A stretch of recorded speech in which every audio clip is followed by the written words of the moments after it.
control. As a small biz pro, so we grow. Using procurement, program, and control. I'm a businessman, yes, I'm an entrepreneur. Oh yeah, I'm a businessman, yes, I'm an entrepreneur. Oh yeah, I'm a businessman, yes, I'm an entrepreneur.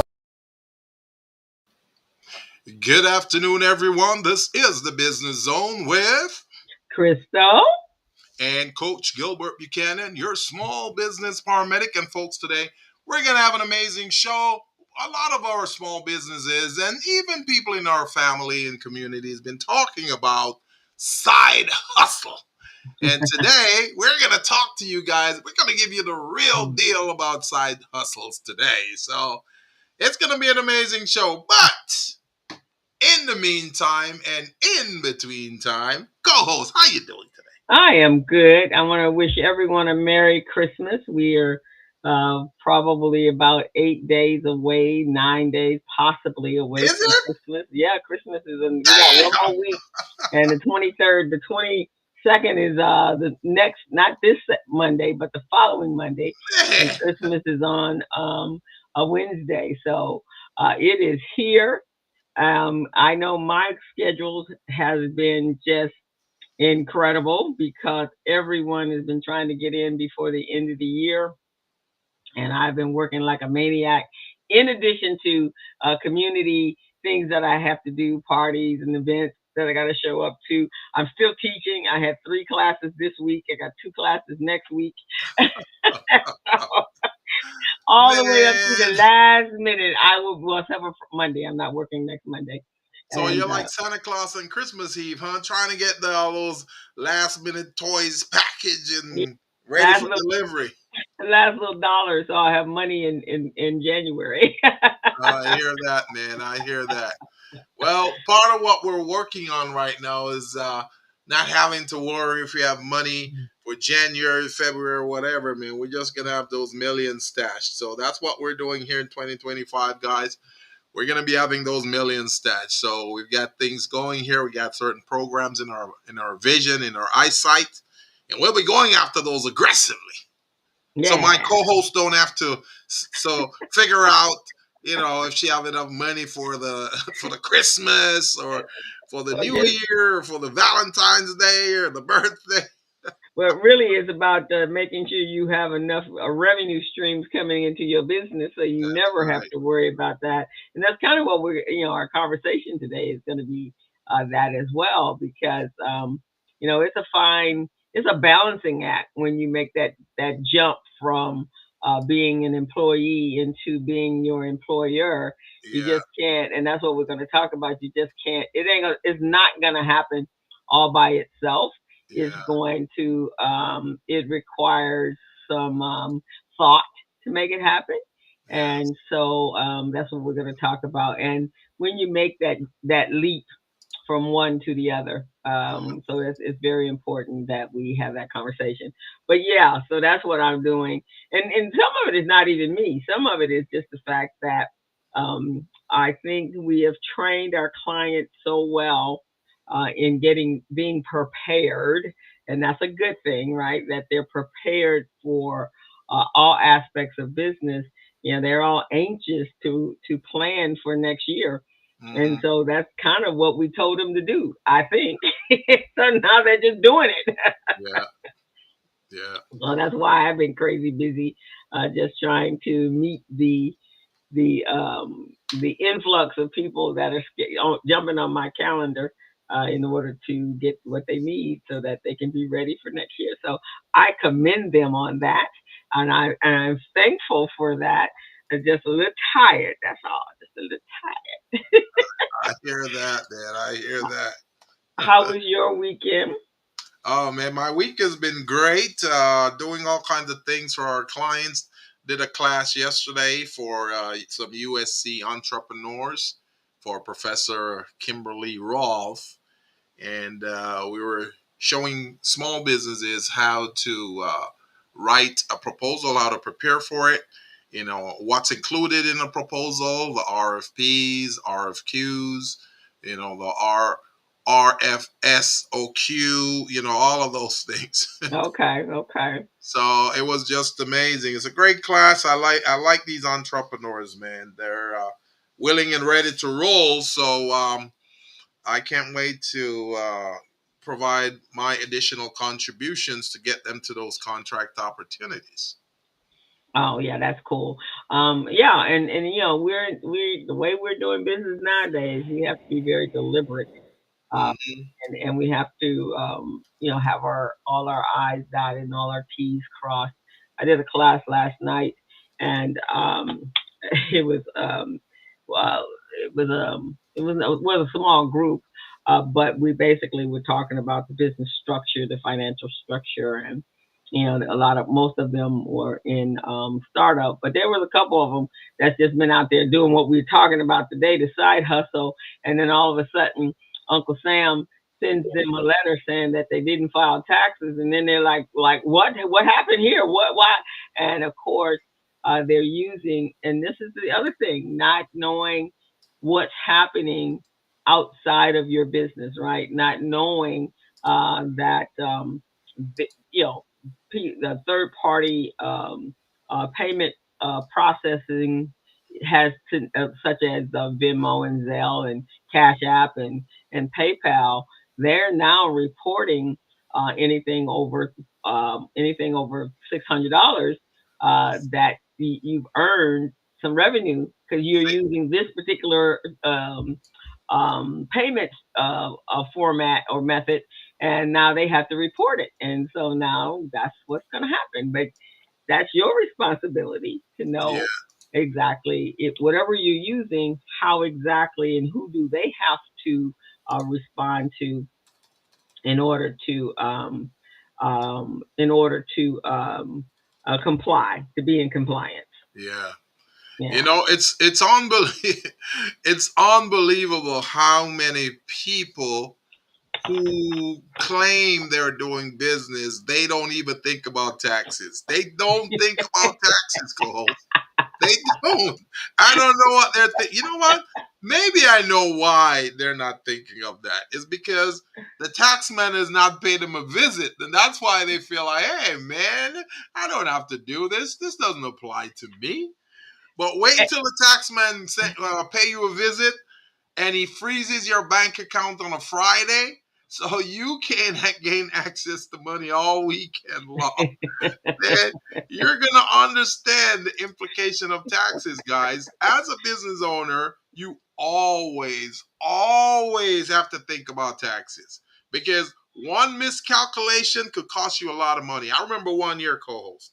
mhm. I had a large contract. Money was coming in, going out, and I also did some investments Okay. and wasn't paying attention. You know what my taxes were for that year?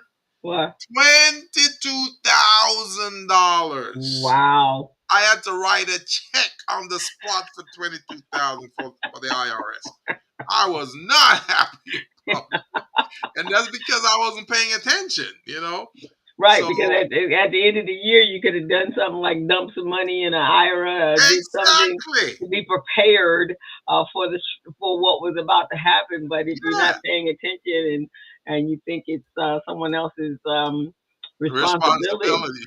then that's what's gonna happen, right? You have to be the one to know it, and also when you're first starting out, you're thinking um, that hey, I'm not making any money or anything worthwhile money, but if you I don't need to pay anything, I right? don't need to. Right. And I told this young man who came. I think he just came to the class just for that response and and he was like, "Well, what am I supposed to do?" I said, "Well, I'm sorry, but even if you were a startup business, you still would have you can file your taxes mainly because you have expenses. You will have used whatever you needed in order to get started."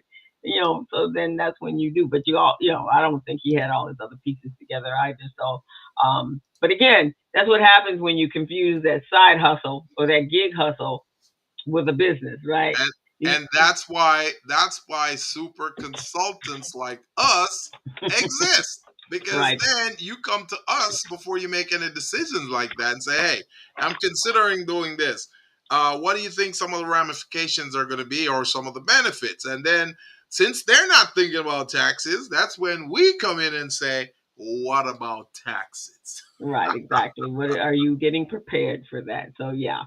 So those are the things that we're going to talk about today. Just those, it's just the structuring and understanding business from a basic level, right? Not from what you're selling, not from what you whatever your service is, because most people get they're really excited about the what, but the how and the stuff behind the scenes. They don't they see that as, well, I can get to that. No, you can't get to that. You kind of have to have those things in place before you really make that first sale. And definitely after that first sale, you need to understand what your requirements are. But speaking on that, and I learned this actually from a class that I did last week.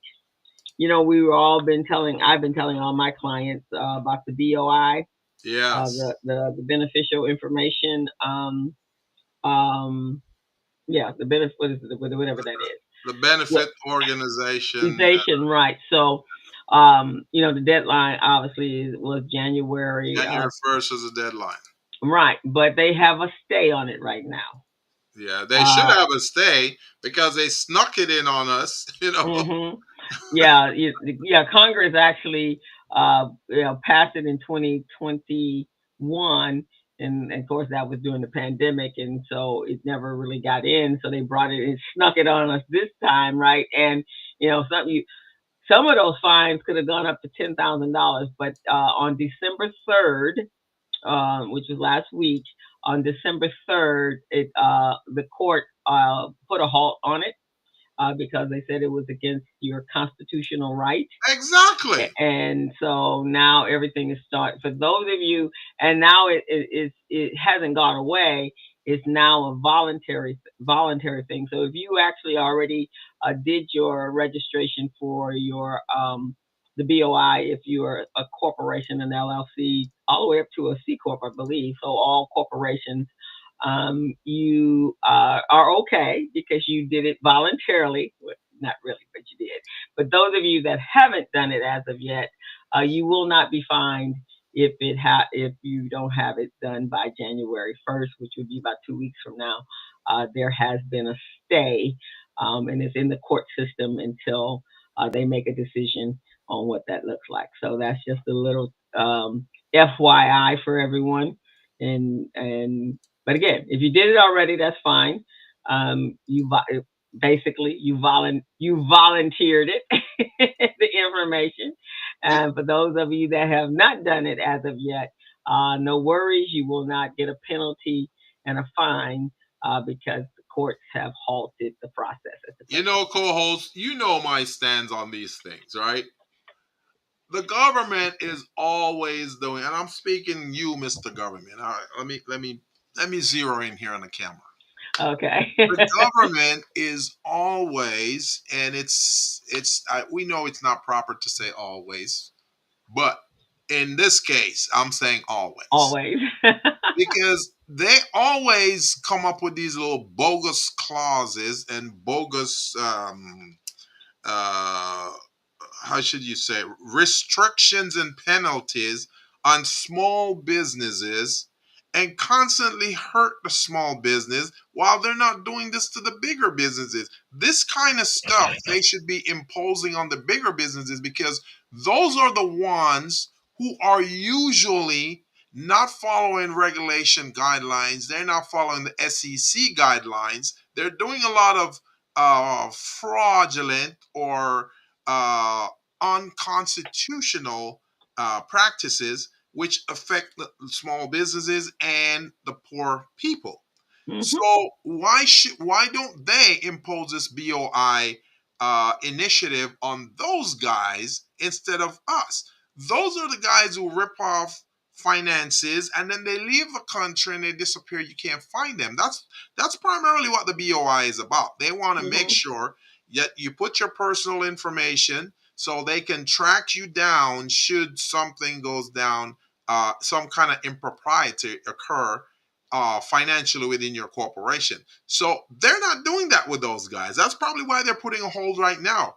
Or maybe their big friends said to them, "Well, Mr. Government, I know this BOI is gonna impact us as well, so maybe you should put a stay on." You see what I'm saying? And that's exactly what happened. So here's the thing. So the reason is here is for you to they want you to be transparent about who the owner is of your corporation and your Right. LLC, and they did it so that they could detour or uncover the bad characters right there. Uh huh. So our most of our small businesses, they don't even know that you could have a shell company. Most of them don't even know there is a shell company, so Right. therefore they wouldn't have a shell company. But Right. who would be the entities that would have a shell company? The big The billion-dollar bigger industry, companies the bigger companies, who million are dollar companies. disguising their funds and having two books. Right, exactly. And yes, you do have some bad characters, some illegal activities, but again, they know what they can do and what they can't do.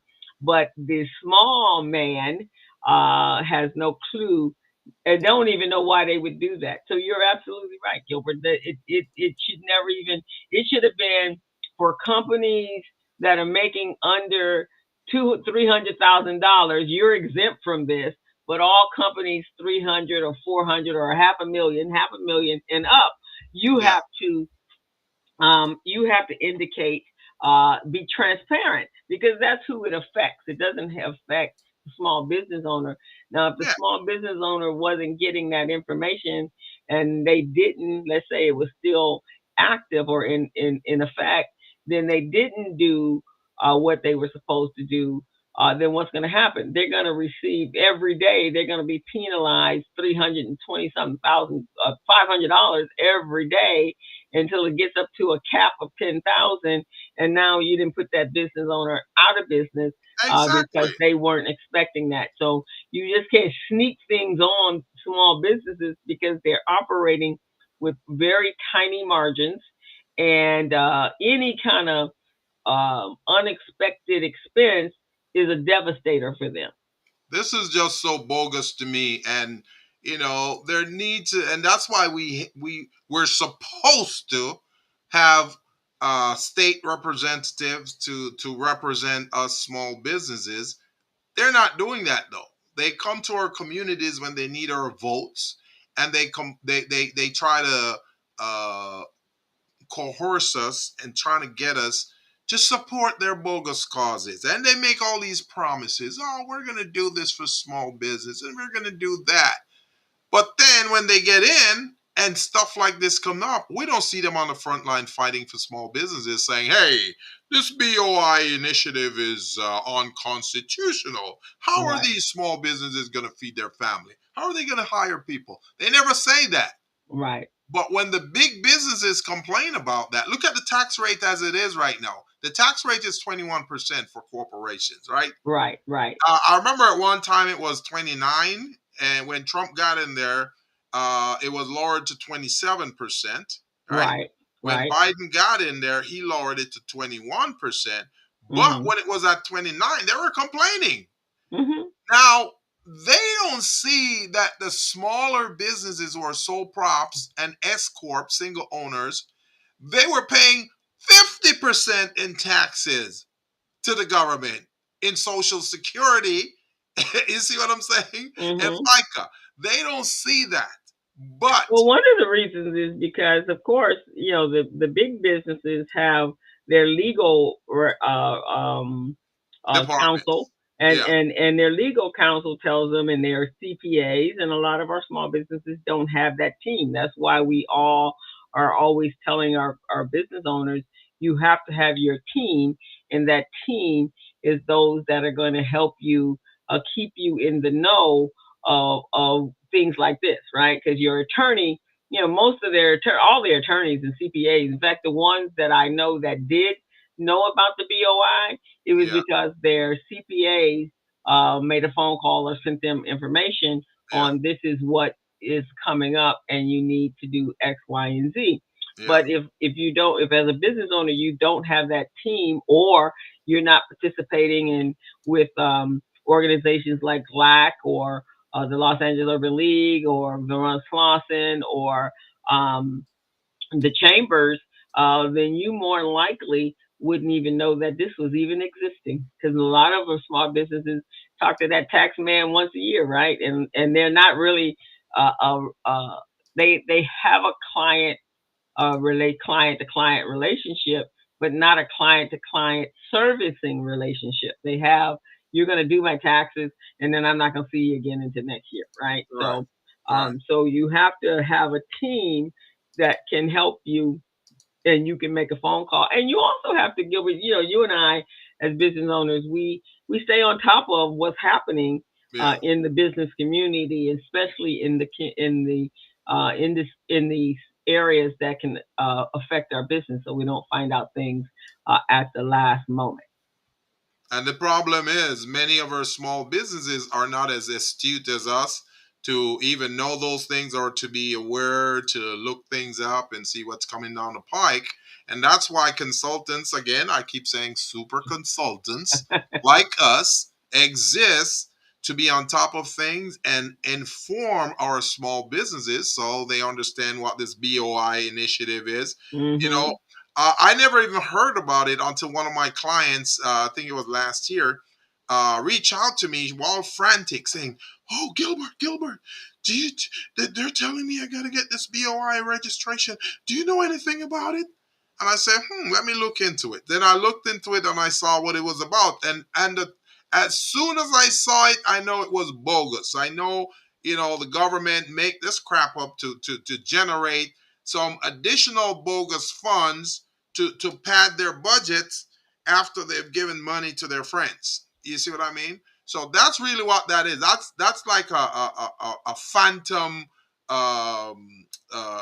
revenue generator for them. You see what I'm saying? It doesn't exist. It's not real, but it's impacting our small businesses, and that's why we need to start fighting, man. When we send these folks who call themselves state representatives to the Washington or Sacramento or wherever, we need to hold these guys accountable, because they should be the ones looking out for this and notifying chambers and trade association and small business groups about what's coming down the pike, or what people are planning on doing to harm small businesses. Remember, the bigger businesses occupy what, 5% of the Right. marketplace? Mm-hmm. And when I say 5% of marketplace, I mean, I should say that a little differently, because that's not accurate. 5% of the big businesses are 5% of all of businesses in Mm-hmm. our economy. That Right. means 95% are small businesses. So they're making a lot more from us, even though many of these big businesses are making billions. They're not paying that any of that billions in taxes. We're No, the ones saddling no, because pretty. they have deductions, they have payroll, Yes. they have sheltered income, they have Yes. investments. A lot of their money, especially companies that are publicly traded companies, a lot Hmm. of their money is really tied up in their stock, right? And so what they do is they borrow from their stock portfolios, depending Hmm. on big companies, especially the ones that are trading with stock with their option, with their not their options, with their pricing, somewhere between $2 and $10 or $1,000. Those are companies that will borrow against their stock, their portfolio, their shares, and then they have to pay back the loan to themselves. So that's how they're making that money. So they really never, it's a loan, not income, right? And so some of them don't get income, a lot of them do. But a lot of that, when you look at that income, is part of their benefit packages and so forth. So they have ways, and again, they have professional consulting And counsels CPAs. and CPAs and attorneys that keep them on understanding what that is. That's really what That's what the election was about. Was if you pay, if the big boys don't pay taxes, the little boys, the ones that are under a certain income level, which would, if you got, depending on how many family members and so forth, you may even be operating in a poverty on a poverty level based upon the income tax bracket. So who is paying all the money? The ones in the middle, Exactly. the middle class people, per se. But your middle class, when it comes to how much money you make, but how much taxes you pay is significant. And if you don't have a business or you don't have um, a, uh, uh, you don't have ways to deduct that money, like expenses that are attributed to a business or something, then you basically are paying all your money. A great deal of your money is going to, like you said, if it's 25 to 50% of your income is going toward your tax bracket. So the middle people are the ones that are paying the taxes for the rich, and they're paying the taxes for the little guy. And that's why today there is so much anger in this country and in a lot of countries because the little person is being strangled with just trying to live, and the other people, the other guys are the rich are living high on the hog with 10 super jets and 10 houses and a garage full of vehicles because they can spend their money freely Hmm. and not worry about everything, and they're keeping their money. So there is definitely an inequity there, and it's not just our country, it's other countries as well. The rich get richer and the poor get poorer, and so consequently you have a lot of disgruntled people who feel that life it shouldn't be this hard to live, shouldn't be this hard to have a roof over my head or to feed my family or run my businesses. So that's some of the issues that are out there. But we're going to tell you how to make money, and hopefully, maybe one day we all can get there, and we can be like them. That's my thing. If I can be like you, then They're I'm not good. like us. No, They're not they're like not. us, folks. They're not like us. Okay. They truly are not. But we're gonna get on our topic in a minute. But here's the interesting thing. My the Intuit now. I'm a QuickBooks provider. I didn't get my first message about the BOI until November 25th, November 25th. the day This, after Thanksgiving this year, this year. and it's That's when been I got. going on since last year. Yeah, but nobody knew anything about it all of a sudden. And I think I had gotten it. And then right after that, I was on a meeting. I was in a meeting with um, the TurboTax people for one of the cohorts that I'm doing. And they were like, okay, yeah, we're still trying to figure it out as well. But QuickBooks had actually put a place in where you can do your registration in within QuickBooks. But yeah, that's when I got my notice, and it explained that the regulation um, was new, and you had to file by January 1st, 2025. And it was November 25th when I got my first information. And you said a client told you. All I got to say to our small businesses out there, man, is that there's no Calvary coming to save you guys. No Calvary coming to save you. And just so you know, all of the smoke is coming against you. All of the smoke is coming against you. No Calvary coming to save you. So, in order to be flexible and ready, you want to make sure you understand what's going on. You got to understand your markets. You got to understand your competition. You got to understand your business, understand your product, understand your services, understand your customers. If you don't Hmm. understand those things, guys, then all the smoke is going to come your way. So what I'm trying to say to you is when you have super consultants like me and my co-host Crystal Mitchell, you guys really, really need to take advantage of our services because, as far as I know, I don't see anyone else out there trying to protect and save you guys the way we are. We're truly Avengers. We're out there saving you guys. We're doing all these The things Avengers, huh? every day to save you guys. You hear me? Yeah, And we're the Avengers. it's amazing. When I was at LAUSD back in what was that? 2005, 2002 to 2005, somewhere around there. Okay. Hmm. One of the initiative that they launched against small businesses was that if small businesses were going to do business with them, then if they want to do obtain contracts and do business, they need to have had what they call audited financial statements. Audited. That means your Mm. financial is supposed to be audited. We're talking your balance sheet. We're talking your profit and loss. We're talking your statement of cash flow. We're talking your tax returns. Those are the things that LAUSD was telling small businesses that they have to get audited. So then I'm Mm. saying, wait a second. How much does this audit cost? To have an audited financial, you're Oh, talking that ain't cheap. anywhere from 15 to 30, 35,000. And that Yep. depends on the size of your business as well. Yep. And the type of revenues that you're bringing in.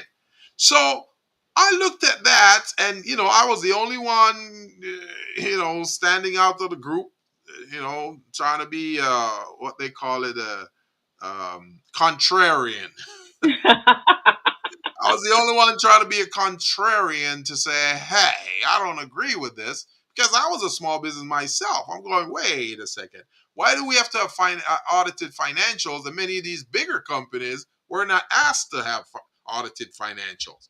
So, I launched a protest. I single-handedly launch a protest, and I did it at the risk that, they would probably try to shut me down and tell me, hey, because I was only a Right. consultant with them. So, Okay. I was ready for them to say, hey, we don't want to do business with you anymore. You're not going to be our consultant. You're a contrarian. You're trying to stir the pot. So you're trying to create issues, you know. But they listened. They listened and they said, you know what?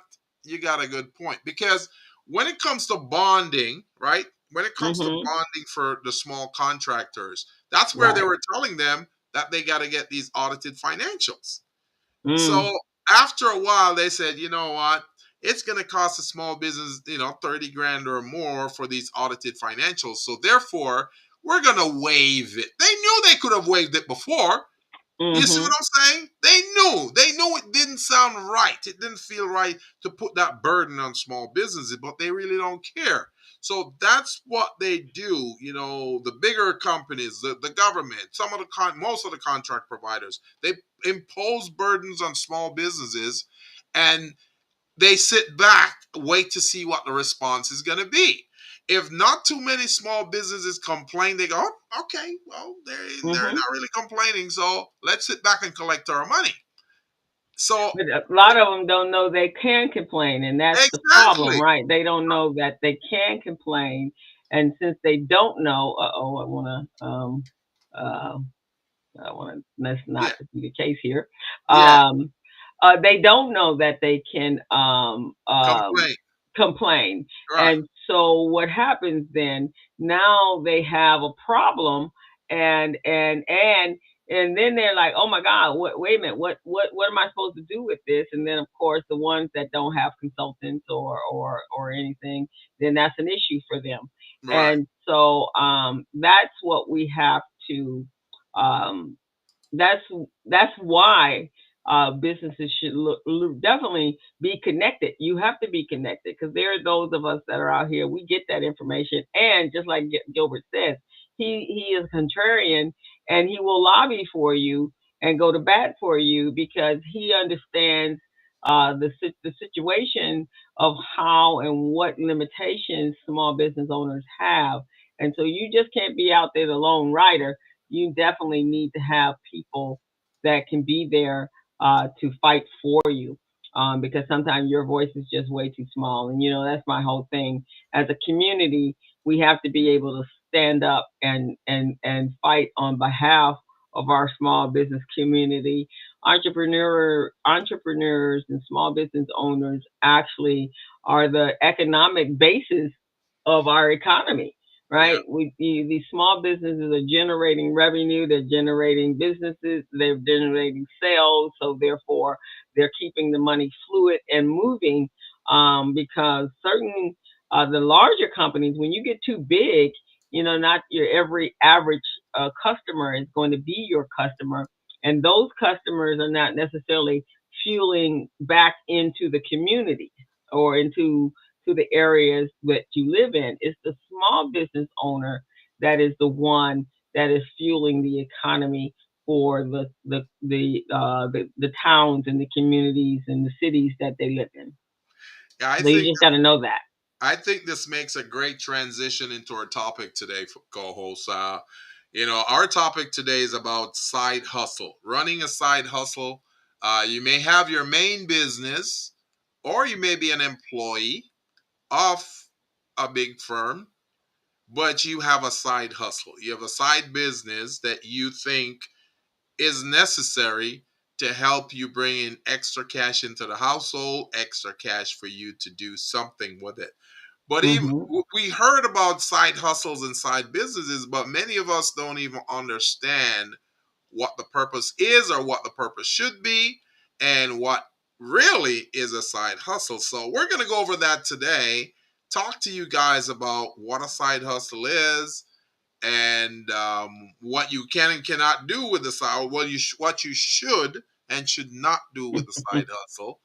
And we're just going to shine some light on this, guys, because I know everyone in their walk of entrepreneurship life has at some point being involved in a side hustle.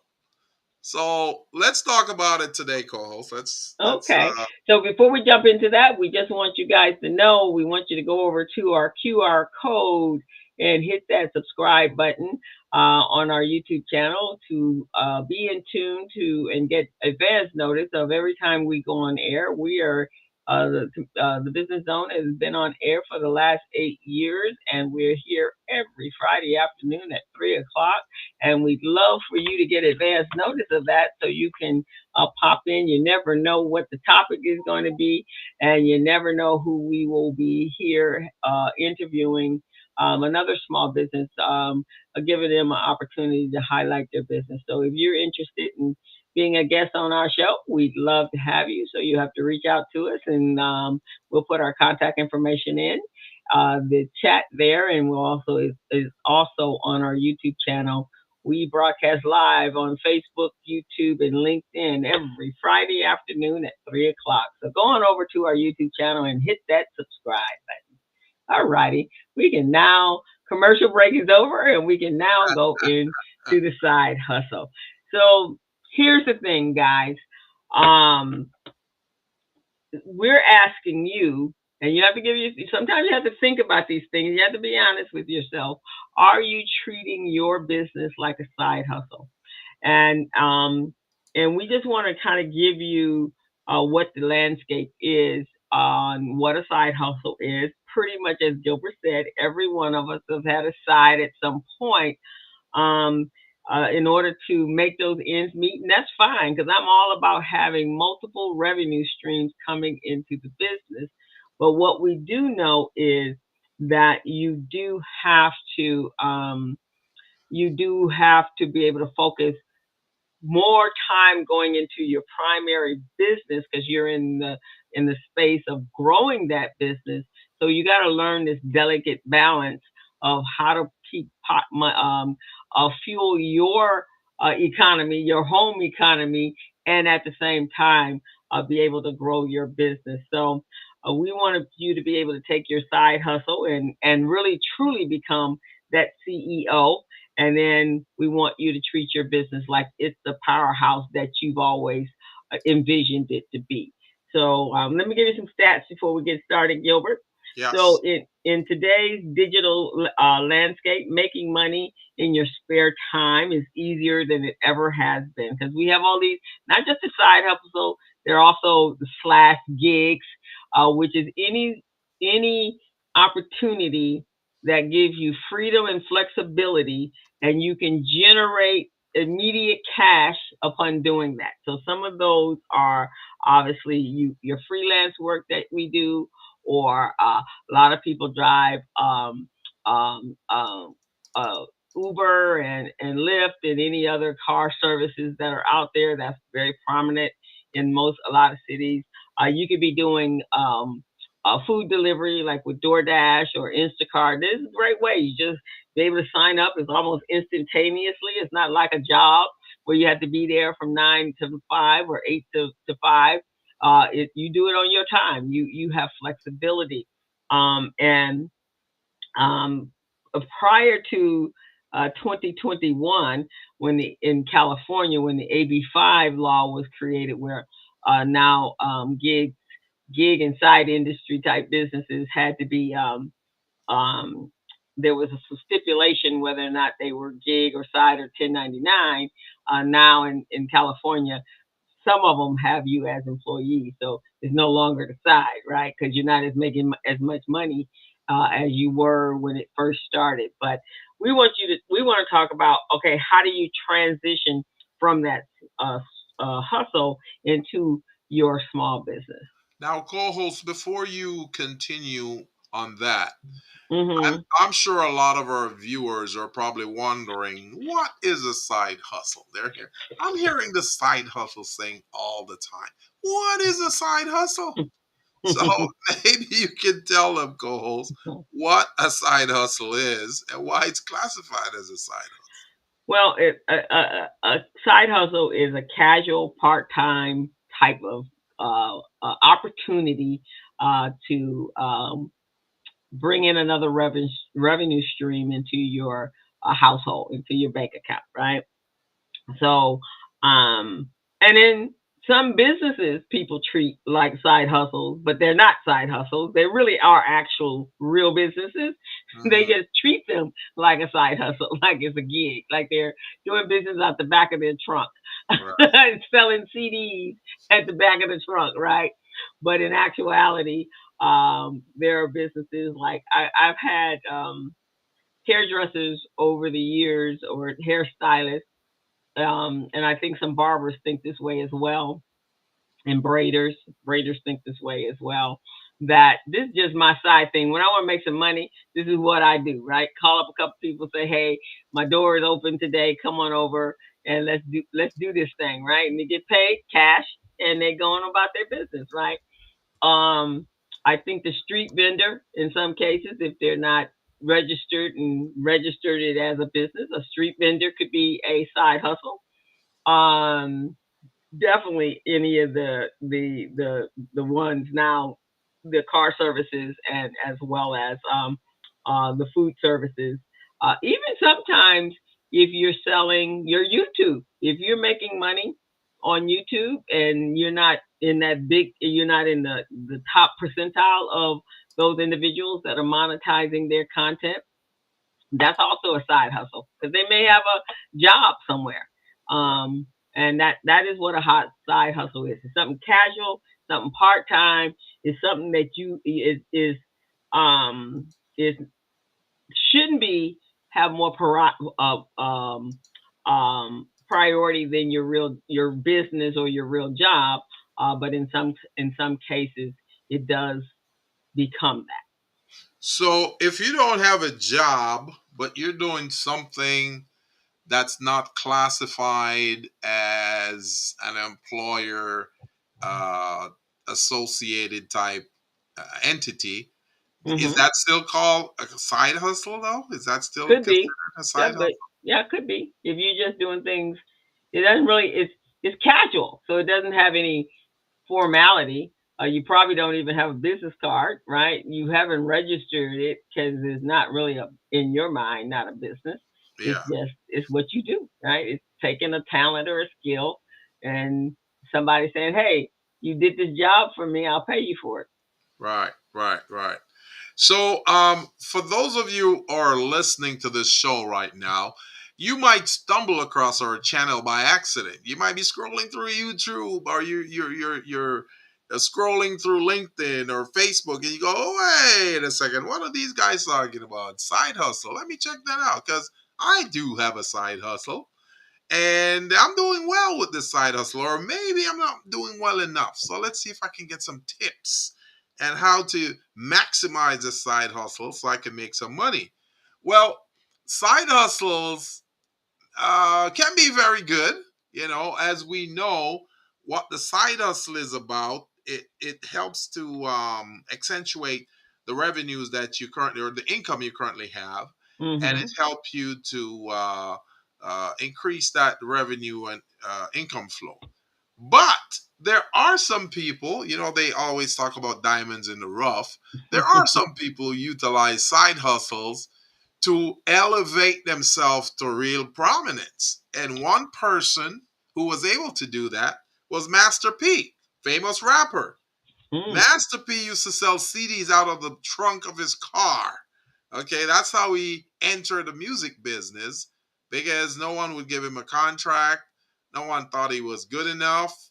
But then he believed in himself and said, hey, I want to try this thing. I'm going to sell it myself. So I'm going to sell my CDs. They call it mixtape, but Mm-hmm. there are Mm-hmm. CDs. So he put some CDs together with his own songs on it and started selling it. So there is an article out there that's called "The Rise of Master P." Despite challenging upbringing, Master P showed that an early interest in entrepreneurship would really help to boost him into prominence. Okay, so he started out with 10 grand. 10 grand he got it from his grandfather. I think it was his grandma, right?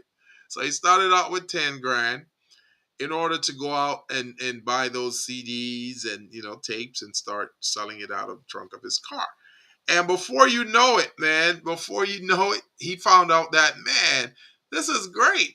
A lot of the songs that's being played on the air, his song didn't get an opportunity to play on the air because he wasn't connected. But then people in the community start buying his product. They start playing it in the clubs and all of that. Now his songs are becoming prominent. And that's one of the ways that his side also helped to propel him to prominence. Now he makes, well, I think he makes over $300 million a year. Mm-hmm. This is amazing. Now, this doesn't happen every day to all of us. So, therefore, we got to understand what the side hustle is and how to manage the side hustle so it can be an asset to us. It can help us instead of being a burden. Right, So, exactly. So at some point, when and a lot of rappers or early day rappers, that was how they got notoriety, right? They stand out in supermarket parking lots and sell their wares out that. And again, like you said, then people started to, they were able to build up the momentum, right? But at yeah, some point, Master P had to go, now it's time to shift into a bona fide legitimate business, yeah. right? And so then and at that point, yeah, this is my prompt to marketing strategy, but will this marketing strategy I have take my revenue, where is it going to actually go, right? It's enough to feed me and give me some day-to-day cash, but if I really truly wanted to hire someone, do I have enough money to do that? Now you got to do a whole lot of hustling to be able to hire an employee and pay them every month. I mean, you spending all your time out in the street hustling just so that they can be paid. And so what we're talking about today is, as real business owners or creating a bona fide business, you have to kind of do a transition, right? You got to transition your mindset from Hmm. the part time mindset to the full time. My primary income has to be the priority, right? So I got to shift from putting all my time into the side hustle, but it is a delicate balance. When does that happen in a business, depending on the type of businesses that you have? Because if you're operating a business, then you're looking at marketing, you're looking at customer service, you're looking at the financial strategies, the marketing strategies, how to grow the business, how to scale the business, what stage of the business are you in, and when do I need funding for that business? And trust me, you can't get capital for a side gig. That So is true. I know over the years, Gilbert, I've had, like I was saying earlier, hairstylists that, been in the business for 10, 15, 20, 30 years. Some of them started when they were like right out of a beauty school, which could be about 19 to 20 years old, right? Yeah. And now they've had kids. So now they've had a pretty profitable business. But what happens is they get to be 40 ish and they go, okay, I got to go get a real job now because I don't have anything for retirement. And I'm always like, a real job? What was this? I mean, I've been coming to you for 20 years to get my hair done. What do you mean a real job? This is your career. Those type of business, barber, things like that. Those are careers. And those Hmm. are businesses if they're structured properly. And so that always blew me away when they said that. And then I had a client recently.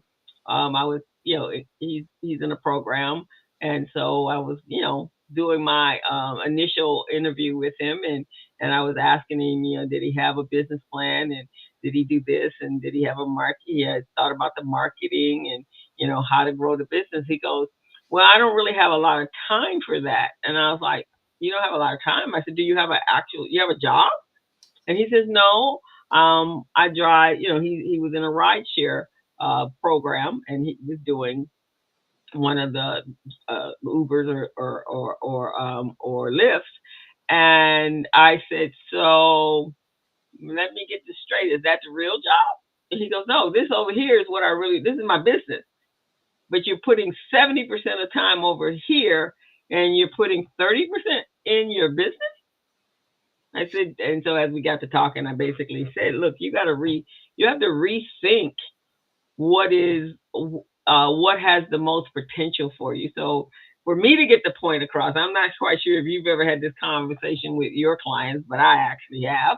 And I said to him, so let me get this straight. So the Uber CEO makes, I don't know, about 20 something $1 million a 24. year, 24. $24 million a Yeah. year, and he has benefits. He has an office. He has Hmm. he has a business, but he has a tech business, so therefore he has he's in the car business with no cars, right? So he doesn't have to do repair or any of that sort of stuff. That is on the drivers that sign a contract to be the part-time Uber driver. And I said, and the other part about the business model of Uber or a rideshare program, a company, is that you can only have one car. You can't have a fleet of cars like a taxi company and you send them out to service you and then make money from that. And then you can only drive one car and you probably can only do that about 8 or 9 hours a day. But and then I think since the AB5 law came into effect in California. Don't know if that's affecting in any other state, but in the state of California, it is a law. They had to switch it because now the Uber, the company now has to provide for benefits for their drivers. And so that means they pass that cost off back to the customers, which is why it costs so much in some states like ours to be able to drive. So they flipped the ratio. So now they're getting the bigger part of the lion's share, and the driver is getting the lesser of the percentage. So it used to be flipped the other way. The driver got the most, and then the company got the smaller portion, and now it's flipped back so that the driver is getting the least amount because they're what are they doing? They're providing benefits for them. Like paying into their Social Security and Medicare and unemployment. Mm. So, It is said that 36% of American adults engage in a side hustle. hmm 36%. That's quite a bit. That means if you put three people together, chances are one and a little part of the second one is involved in the side hustle. Right, exactly. So, and there's nothing wrong with that, guys. Don't get us wrong. We're not against the side hustle. It's just when do you if you actually have a business and you're using the side hustle to help generate revenue, when do you make that transition? This also goes toward individuals that have are working for someone. They're an employee and they're using their paycheck in order to fund their business because they don't have enough time. They're working an 8 hour, 40 hour job a week, and they don't have enough time to put into their business. So what we're talking about is when do you make that switch, right? When do you transition over? So everyone has to have a plan in order to make that happen. So when I knew I was going to be an entrepreneur, I had a plan, right? So I knew I was going to work for corporate America for X amount of years. I want to make sure I paid into all of my Social Security and stuff because you never know as an entrepreneur, your money is not so consistent in the first 4 or 5 years, right? Um, so I made that. I made sure I had a savings that could carry me over while I was trying to make the transition, and I slowly made the transition. So I went into my business part time, but with an end date, right? I knew, and okay, here's what I'm gonna do for the first 4 years. I'm gonna do this. I'm gonna do my business. I'm gonna build my clientele, expand my network, create my business, write the business plan, do all that sort of stuff, right? Over that period of time. And then in year 5, I should be ready to make that transition into full time business owner and maybe a little side thing on the side just in case to fill those little gaps, right? Until I actually had the clientele. So when I made my transition, um, I actually was able to come over full time because I planned it. How did you make your transitions from did you Gilbert from employee to and to full time uh, CEO of your CEO. company? Yeah. What was your pathway? Well, my pathway was I was working. Let me see. When I came here to Los Angeles, I worked at the mayor's office, city of Los Angeles, and I was helping small businesses to become certified, get them contract ready, registering them in the Department of Commerce's what database. Mhm. And Mayor got excited about that because he's going, wow, none of our consultants ever help these small businesses like that. So that really encouraged me because it shows that the mayor appreciated what I was doing to help these Mhm. small businesses. So, at the time, I was really locked into being an employee, and doing my thing. Then after that, I moved on because the mayor's term was completing. Mhm. So I moved on to Metro where I got an opportunity there. Now, while I was at Metro, it was so strange because Metro is a big organization. They they award thousands of contracts throughout the year.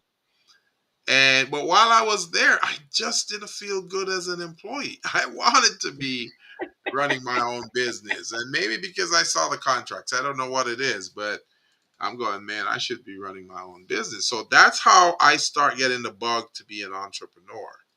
But anyway, when I was at LAUSD, I left there. I went to LAUSD.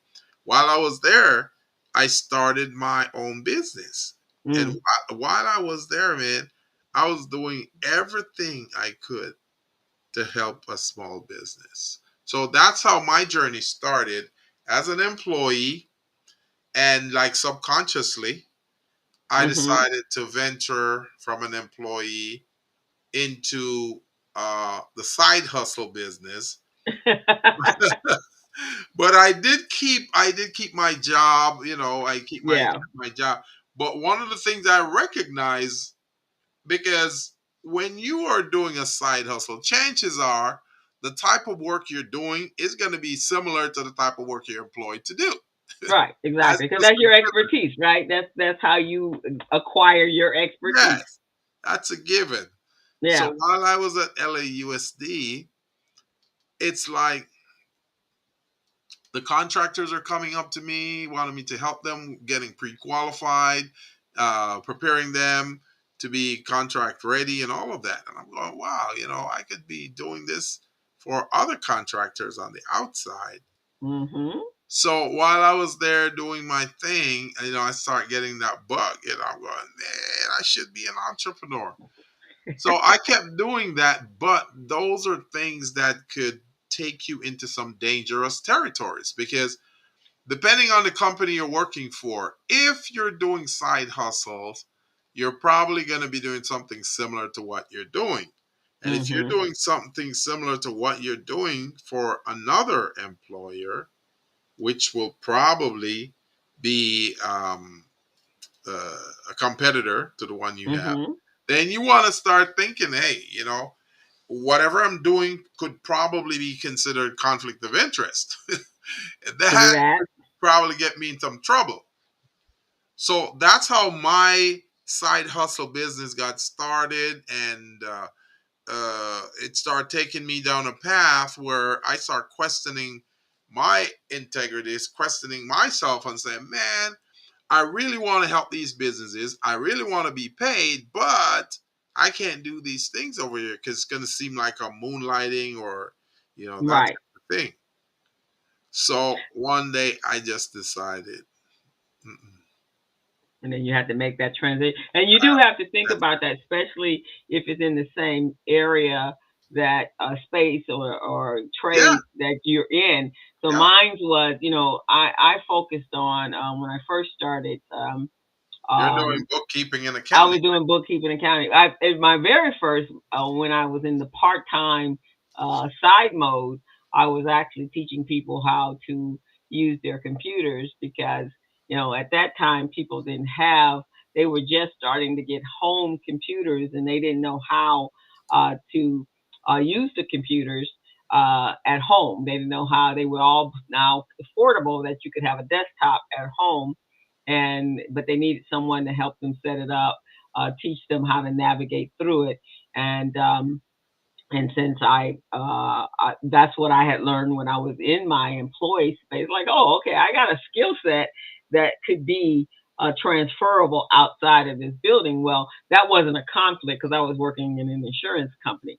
But I also was an insurance agent. So I really wasn't conflict of interest from a side thing. It's just that I did have an agreement with them that I wouldn't sell for any other provider, right? But I was, already in that space, but I was doing some of more of the administrative clerical stuff. And then I went back to school and got the accounting bookkeeping piece because that's really what I was going to do when I came outside of that environment. And so I didn't have the conflict of interest because, in fact, I actually took my employer as a client when I first came out. Okay. But that's a unique thing. It's just I had become one of the most important people on the in the company, who knew how everything in the company worked. And when I was getting ready to leave, they're like, "Well, can we call you? You can call me for a fee. You just can't call me because you want to call me and you want me to help train somebody. No, that's a fee." So that's how I did it. But here's the thing, guys. One of the things just like Gilbert said, some of it is integrity, right? If you're that person, right, you want to make sure that you are, because you don't want to feel like you're sneaking in order to do what you're going to do, right? So, and you don't want them to come up and hear you thinking that you stole their customers either, Right, because right. if you're doing the same, if that's what your skill set is, so that's what happens. But when you have that side hustle, you have to be really cognizant of how much time can you dedicate to building your business so that it's in a position to pay you exactly what you were making with your or more than what you were making with your side gig. For me, um that was how I made the transition when I was able to leave where I was and my business now was generating the same amount of revenue that I was being as an employee, um, and as well as that I could pay for my own benefits. So that was when I got to that marker. Then that's when I knew it was time that I could actually leave, because I had, it's kind of, it was great because I had extra money, but that wasn't my goal, and I moved over fully into the business. But during that time, I kind of was adding to my skill sets so that when I did come out, I had enough skill sets to generate revenue in different areas. Yeah, I see. I see. Yeah. Now, in doing some of these things, co-host, there ought to be some type of advantage or disadvantage, right, Yes. to doing those things. So Yeah. that's one of the things that I looked at when I'm seeing, I'm thinking about side hustles, right? I'm Mhm. thinking about what advantage or disadvantage can this provide me? Because we talked a little bit about conflict of interest, right? That's one Right. disadvantage in doing a side hustle. The next one is, how much revenue am I making from this side hustle? That it is it really supplementing my main income? Mm. And is it Yeah. exposing me to some liabilities that could really cost me the primary income? Right? True that. Yeah, there's some eggshells that you are walking on, and Yes. you have to be very cognizant that, hey, this may get me fired from the real deal. Yes.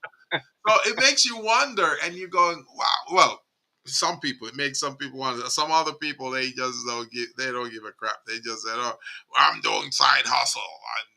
It is supposed to supplement my primary hustle. Right. So, so you have some pointers there, co-host, and how the side hustle can turn around and occupy most of your time from the primary hustle, right? Mhm. So the side hustle now becomes the primary hustle in terms of time and resources. And the business become the side hustle. Yeah, the business that you're doing become the side hustle. So talk a little bit about that. Right. So again, you because if you're working for someone, you actually are required to be there for a certain time frame, and so when you get home, you may be exhausted from that. So now you can only work on your business in your spare hours, right? So that's, what is that, Saturday? But if you got children, you're running them around. If you got a husband, you got to take care of him. So you're grasping at time in order to, which is why, so many times we all meet with people and they're like, how long you been in business? Oh, I launched it in 2017. Okay. And how much money did you generate in that 7 years? Oh, I don't know, $10,000. That is some of the characteristics of when you treat the business like a side hustle, right? Because you're not generating, you'll never get to that place where you're going to be, I'm making more money over here if you don't have the time to really invest in your business. So, you know, there was this comedian, right? I think it's Jeff Foxworthy. mm-hmm, He used to have this comedy routine where he said, you know, if you hanging out with family members in the backyard, you're barbecuing, and you're wearing a tank top all the time with a cigarette in the side of your mouth, you uh-huh. could be a redneck. And then the next one is, if while hanging out with said family members in your backyard doing a barbecue, if you gotta have some beer, if you got a six pack of beer, if each person has a six pack of beer, then you could be a redneck. So it's the same thing here with a side hustle. If you're running a business and instead of the business being the primary, you got a side hustle that making more than your primary business, then that primary business is a side hustle. True that. So that's what happens, right? You haven't balanced it, and then the other is lack of strategy, and we get this all the time. That's why we're coaches, right? Because Yeah, basically, you don't have enough time to develop a comprehensive business plan or a strategy, right? So right. you're just winging it, right? My peak times is Christmas. I'm gonna sell cakes and pies, Ah, and I'm gonna make as much money as I can because that's my time.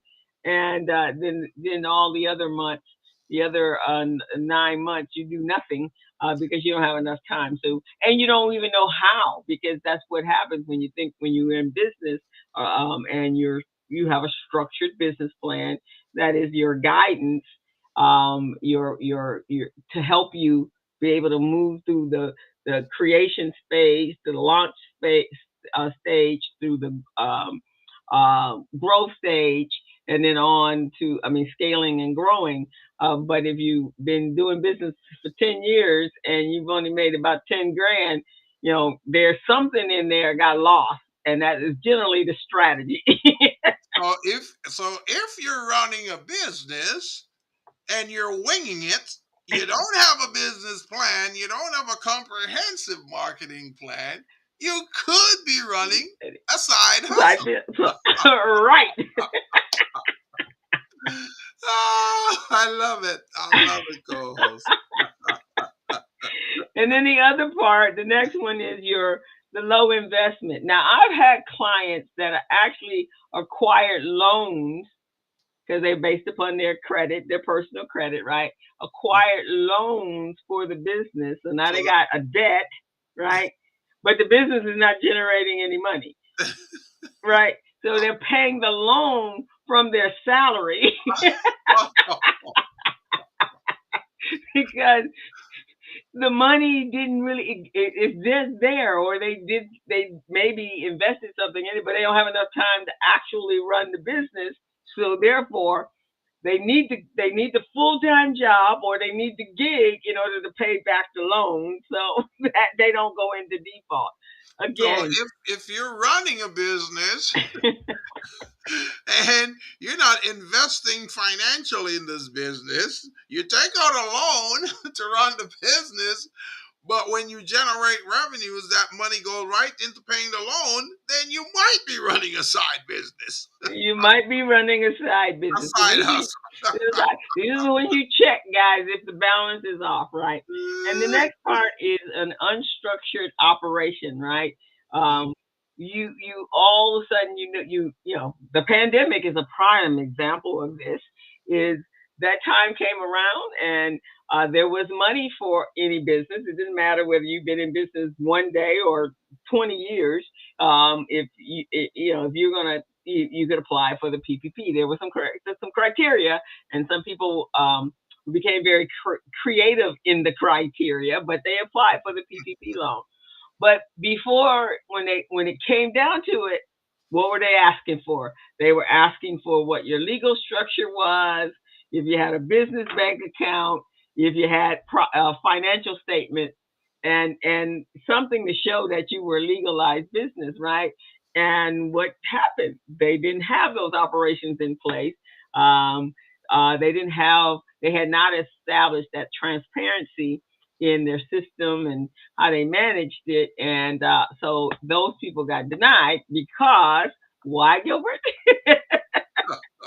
They were more of a side hustle than they were a business. And so therefore they didn't apply. And I have a number of people that, as a coach, right, they eventually they realize they got to be honest with you. And they're just like, and when you're telling them, they're like, I didn't get any money doing that. Oh, really? And then finally they go, and then you tell them, you just kind of talk in general, and they go, yeah, that was the reason I didn't get any money. So if you're running an unstructured operation and there's no transparent system or processes to run this business where you're not managing your task effectively, then you could be running a side hustle. Could be fine a side hustle. Uh, Marketing. So generally, if you got, you're serving two masters there, Hmm. you're really relying on a word of mouth promotion, and you're not actually running an active marketing Campaign. strategy and campaign. You're just telling people, hey, handing out your cards or what have you. I have this business. If you know anybody, send them my way, right? So it would be considered a passive marketing strategy per se, but there's no structure to it. So if that's what's happening and you don't see growth, you don't see new customers in because you really haven't, and they're not the targeted customer that would want the product that you're serving, Hmm. that you're providing, then that would be what we would call a more laid back approach Side to hustle. to acquiring customers, right? This is amazing. I love this. I love. Right. We gotta make this a two-part thing, man. This is Yeah, we have to. super. So there's some other things that happens, and we'll come back to that. But yeah, so what we want you guys to do is there are plenty of programs out there, and generally this is where this information is uncovered. But you have to make a decision. Yeah, side hustles are fine. We're not saying it's not, because sometimes side hustles will feed what you need until you're able to land that big contract that you've been focused on, that will then change how you do business, right? But you have to keep your priorities straight. Which one is more important? The side hustle, and if it is, that's fine, but you may have to let go of the business until you've acquired enough money that you then can put your full undivided attention into running the business, because businesses are like children. They require daily interaction. A lot of attention. A lot of attention. A lot of funding and financing, and you Right. gotta have structure. You have to have structure. You have to be able to have a plan to go after new clients. And then you have to have a customer service plan. How you're going to serve them. If you're at a job all day long, or you're out there running in the streets, you really can't do meetings. You have to do them in between when you're parked on the side of the road or what have you. That's not very professional. You have to make a decision. Do I really want this business? And I always tell my clients, put yourself on a time schedule. And also establish some milestones of what you want to accomplish in that business, and put a date to that. And then your job is to try to stay on top of those milestones until you actually succeed in getting the foundation set up, both your business foundation and your financial structure, and then having a strategy to grow your business. And in the milestones, or those uh, uh, goals that you set every year, you want to say, okay, I want to be in 2025. I want to have at least, you know, I don't know, 25 customers I'm serving. I want to be able to hire a part-time employee or a virtual employee to help me continue to grow. But you have to be really serious about the business that you're starting versus the side hustle, because it's an investment to have a business. It costs you money to have a business, because you got to do a lot of stuff in the beginning before you can even make the first dime. So Mhm. you're putting money out first, and then and to get the business launched and started, you got to create a website. You got to create a branding. Have branding for your business, which includes your cards and all that sort of stuff. You have to have equipment in some cases, in order to do that. Sometimes you have to have clothes just to go out and meet, so you look professional when you go out to meet your clients. So you are making an investment in having this business, so you have to treat it as a business, and there's things that you have to be consistent about. So have time, dedicated time that's set aside for it. Business plans, tracking your finances and knowing. So when that day comes, like this gentleman that told me he got his notification for Square that he made $30,000, and now he got to pay taxes on it, and he didn't know what to do.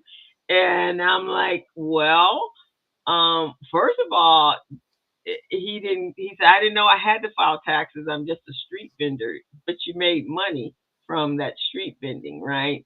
And so, that means now you need to go to a tax person. You need to, if you weren't tracking the finances, then what you need to do is write them down, all the money that you made, and then all the expenses, and then you take that information that you spent over the year, and then take that to your tax person. You may not owe money. You may owe a penalty because you didn't file, but you may not owe money at the end of the day because you had all the key deductions that could reduce the gross profit or your gross revenue, and now you have a net, and the net may or may not be enough based upon your tax bracket, but you won't know that because you didn't do that. All right. So I like what you said earlier, co-host, about the business being like a child, being like children. You know, Mm-hmm. you got to provide structure, you got to provide organization, you got to fund it, you got to provide financing in order for it to grow and operate. You got to Mm-hmm. market it. So it's not just like when you're marketing this kid's this different school. Hey, my Mm-hmm. kid is the best. You want to enroll him. And then you got to check in on the business regularly, just like with the baby boy. Mm-hmm. You got to check in on it regularly to make sure it's still And there. be working in it and Yeah, working in it to grow it. I exactly. mean, right? You may provide a service or a task, but that's just the service or the task that you're providing to the customer. The business itself also requires your input. It's like, have you checked your finances? Are you reviewing what that looks like? Are you making sure you get your money if you invoice people, and then you just can't leave the money sitting out there. Yeah. You get them invoiced, or you fail to invoice, And right? that's Because you, where the growth strategically comes in, because you got to grow the business strategically, and hmm part of that is collecting your invoices, collecting your accounts receivables, so you can fund the thing. right, you can fund the thing, right? So, and then customer service, you got to be available Yep. to be able to service. So you got to be available to talk on the phone so Hmm. that you can service them. Because a disgruntled customer is a bad thing, man, because they can deter any other customers that may want to come to you, because they're gonna say, or they're gonna say you flaky, right? I've Yeah. heard that from many people, especially depending on what you're providing as a service for them or what problem you're solving. So the business cannot be treated like a side hustle because it requires, in most cases, 100% of your attention. Yeah. That's true. And especially for those of you that are sole proprietors, because if you don't do it, then nobody's doing it. So that's why it's important. So we just want you to spend some time thinking over this holiday season. Have I been treating my business like a side hustle? And then if that's the case, then we want you to set up some real strategic goals to kind of shift your mindset from the part-time mindset of running a business to a full-time mindset of running your business, putting more time into and really concentrating on how you grow that revenue um, in your business so it replaces and exceeds what you've been making with your side gig. All Right. right. You can still do the side gig, but then it will be in its proper place.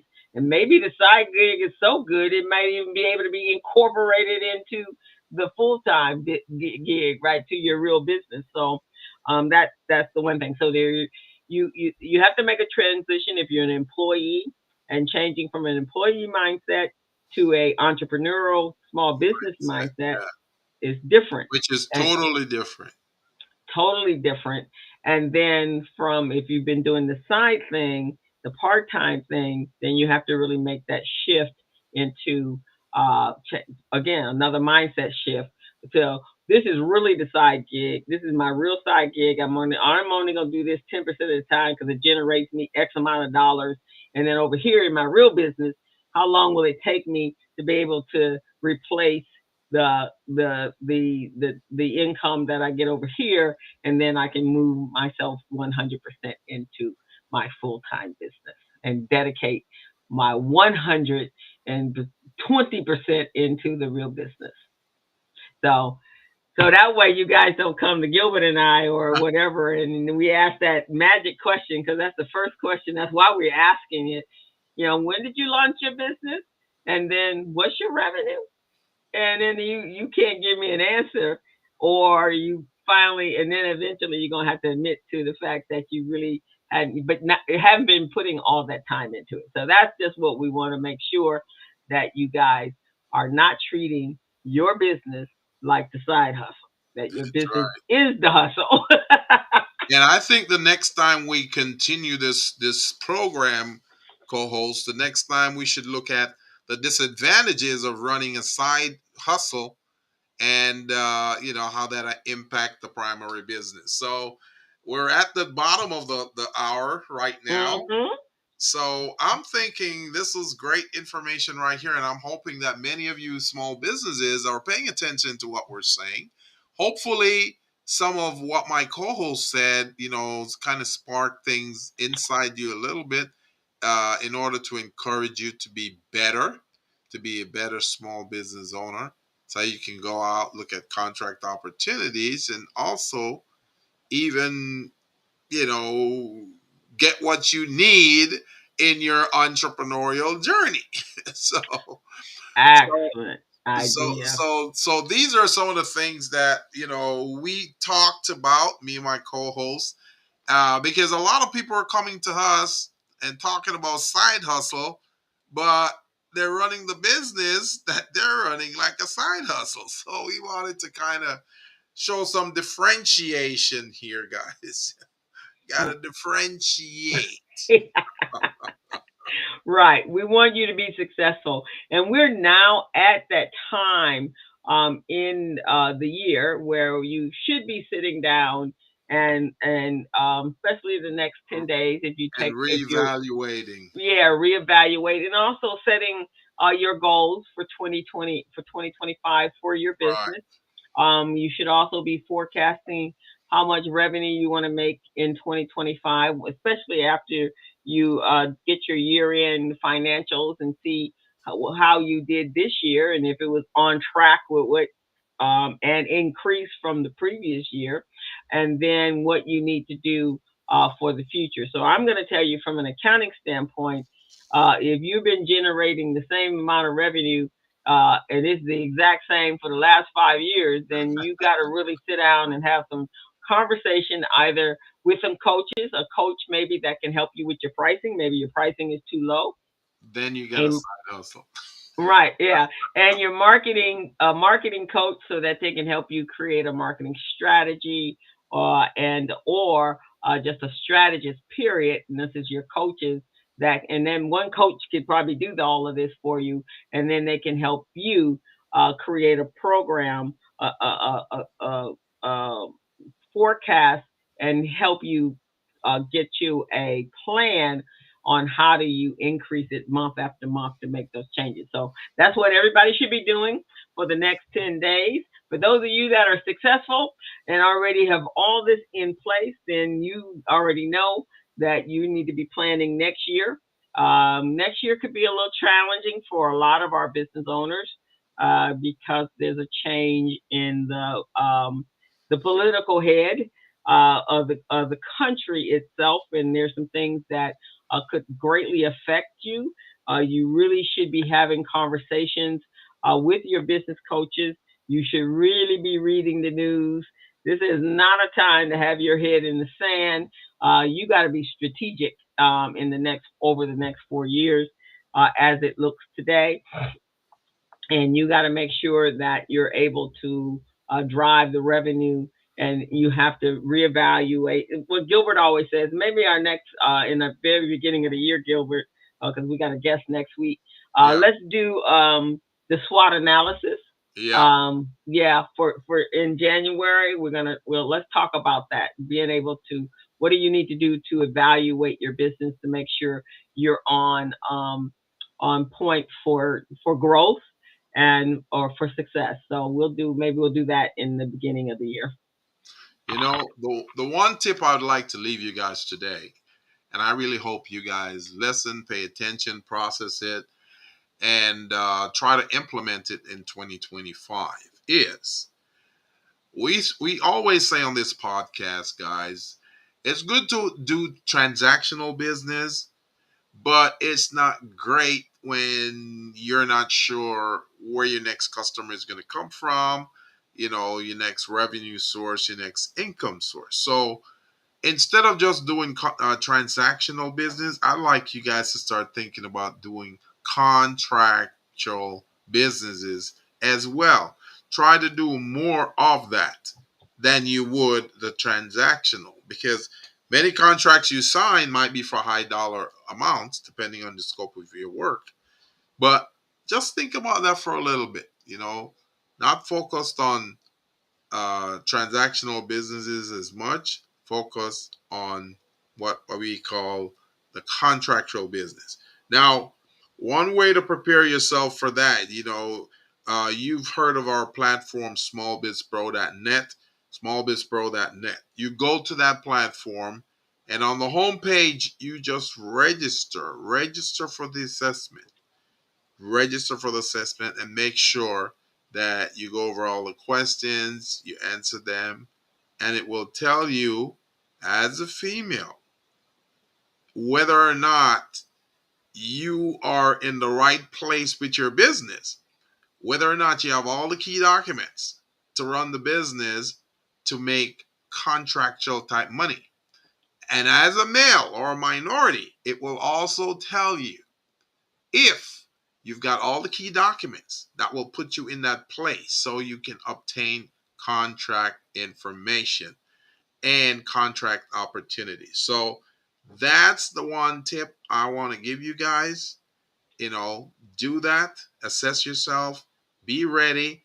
And then when we come back next week, we're going to have a guest, which is going to cover some amazing topics on nonprofits and how you guys can grow your nonprofit. But when my co-host and I do this again, we're going to do part 2 of this side hustle business. We're going to do that. And we're also going to do the SWOT analysis that will really have you do a SWOT on your business, see if it's ready for 2025, guys. That's really what we're going to do. That's what we're about. That's what the Business Zone is about. As you know, our mission is to help small and micro businesses become business ready, contract ready, and bank loan ready. So with that being said, co-host, do you have some other tips? No, I think that's how we're going to end it. And we will see you guys next week at 3 o'clock, same time, same back channel on Facebook. Don't forget to subscribe, guys. Yes, and go over to our so you will actually get notifications. We have a fantastic guest next week who's going to close out the year for us. We will then be going on holiday break for the Christmas and the New Year, and then we're going to see you bright and shiny in the first week of January, and we'll be kicking off our show. The first quarter is always about growth. It is about planning and analyzing and reviewing, and then we'll go into getting prepared for your taxes and stuff. So with that, guys, we are going to sign off for the day, and we're going to wish you a very a safe weekend. Enjoy. Be careful out there shopping for the holidays, and also be careful out there if you're going to holiday parties. We want you to get back here safely next Friday. So we'll see you all then. And wait, I forgot to get my. It's okay. See. We'll just play the intro again. Oh, okay. So we'll just play our intro, guys, and we'll see you. We'll see you guys next week. Bye-bye. This is the Business Zone with Crystal and Gilbert. We're on every Friday from 3 to 4:30. Check us out. Be a guest on our show. Talk about your business. Expand your business with our clientele. As a small biz pro, that's how we roll. Using procurement, program and control. As a small biz pro, that's how we grow. Using procurement, program and control. I'm a businessman, yes, I'm an entrepreneur.